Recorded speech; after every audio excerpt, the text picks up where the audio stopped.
హోలీ అంటే అగ్ని లేదా అగ్నితో పునీతమైనది అని అర్థం. హోలీని హోళికా పూర్ణిమగా కూడా వ్యవహరిస్తారు. ఏటా పాల్గొన మాసంలో పౌర్ణమి రోజున వచ్చే ఈ పండుగను హోలీ, కాముని పున్నమి, డోలికోత్సవం అని కూడా అంటారు. వైష్ణవంలో రాక్షసులకు రాజైన హిరణ్యకశ్యపుడు చాలా కాలం తపస్సు చేసి తనను చంపడం ఇతరులకు దాదాపుగా అసాధ్యమయ్యేలా బ్రహ్మచే వరం పొందాడు. మనుషుల వలన, జంతువుల వలన, అస్త్రములు శస్త్రములచే చావు లేకుండా వరాన్ని పొందాడు. దానితో అతడికి దురహంకారం పెరిగి స్వర్గం, భూమిపై దాడి చేశాడు. ప్రజలు దేవుళ్లని ఆరాధించటం మాని తనను మాత్రమే పూజించాలని ఆజ్ఞాపించాడు. ఇదిలా ఉంటే తన కుమారుడు ప్రహ్లాదుడు నిత్యం విష్ణుమూర్తిని స్మరిస్తుంటాడు.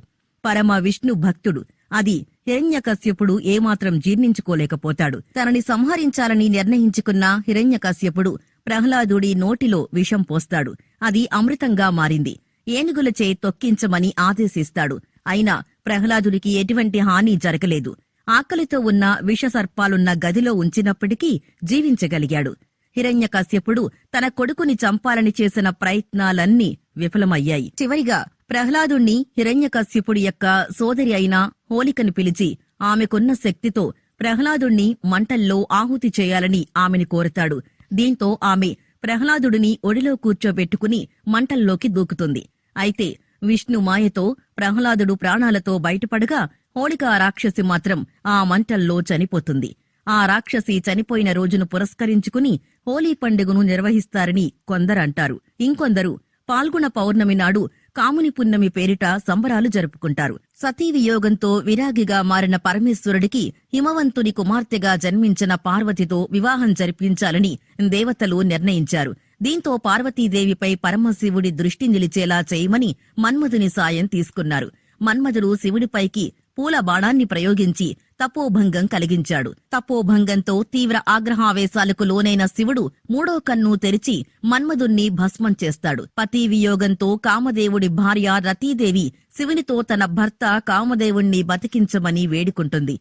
శివుడు అనుగ్రహించి శరీరం లేకుండా మానసికంగా బతికే వరాన్ని పాల్గొన శుద్ధ పౌర్ణమి రోజున ప్రసాదిస్తాడు.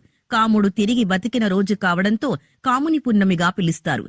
అలా కోరికలు దహింపచేసిన రోజు కావడం వల్ల ఆ రోజు కామదహనం పేరుతో మన్మధుడి బొమ్మను గడ్డితో చేసి తగలపెడతారు.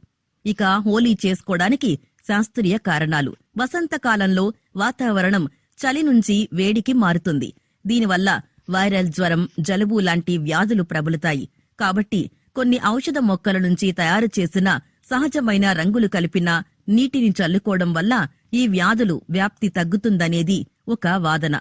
కుంకుమ, పసుపు, బిల్వాలను ఉపయోగించి ఆయుర్వేద వైద్యులు ఔషధ వనమూలికల్ని తయారు చేస్తారు. తడి రంగుల కోసం మోదుగ పువ్వుల్ని రాత్రంతా మరిగించి అవి పసుపు రంగులోకి మారేంత వరకు ఉంచుతారు.